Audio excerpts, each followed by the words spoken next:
ജനകീയ ഡോക്ടറും മുൻ ദേശീയ വോളിബോൾ താരവും ലയൺസ് ക്ലബ് ഇന്റർനാഷണലിന്റെ മുൻ ഡിസ്ട്രിക്ട് ഗവർണറുമായിരുന്ന ഡോക്ടർ ജോർജ് മാത്യുവിന്റെ ഒന്നാം ചരമവാർഷികം ഏപ്രിൽ 25-ന് ആചരിക്കുന്നു.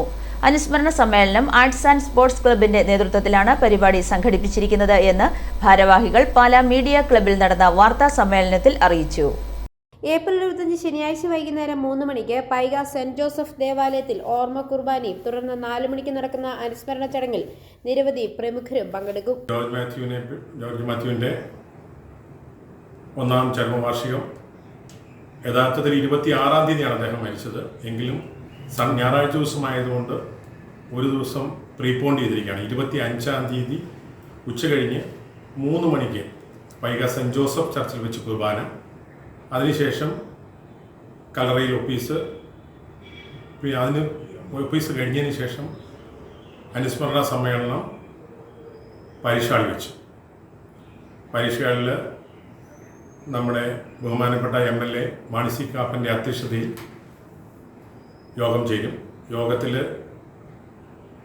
2 പ്രധാന ചടങ്ങുകളാണുള്ളത്.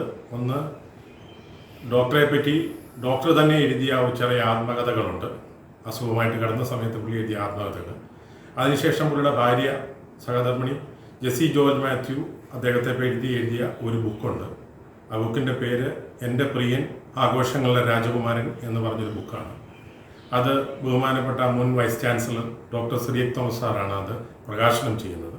പരിപാടിയിൽ doctor Cyriac Thomas, Francis George MP, Mani C Kappan MLA, advocate Sebastian Kulathunkal MLA, Lions district governor, IMA officials എന്നിവരും മുഖ്യാതിഥികളായിരിക്കും. ഡോക്ടർ ജോർജ് മാത്യൂസിന്റെ സമഗ്രമായ ജീവിതത്തെ ആസ്പദമാക്കി അദ്ദേഹത്തിന്റെ സഹധർമ്മിണിയായ ജെസി ജോർജ് മാത്യു തയ്യാറാക്കിയ എൻ്റെ പ്രിയൻ എന്ന പുസ്തകത്തിന്റെ പ്രകാശനവും ചടങ്ങിൽ നടക്കും. പാലാ മീഡിയ ക്ലബിൽ നടന്ന വാർത്താ സമ്മേളനത്തിൽ club president Jimmy Joseph Pamblaniyil, secretary Moonsi Kanatt, Thomas Jose Mattappallil, Joshy Pamblaniyil എന്നിവരും പങ്കെടുത്ത് സംസാരിച്ചു. i4U news, Pala.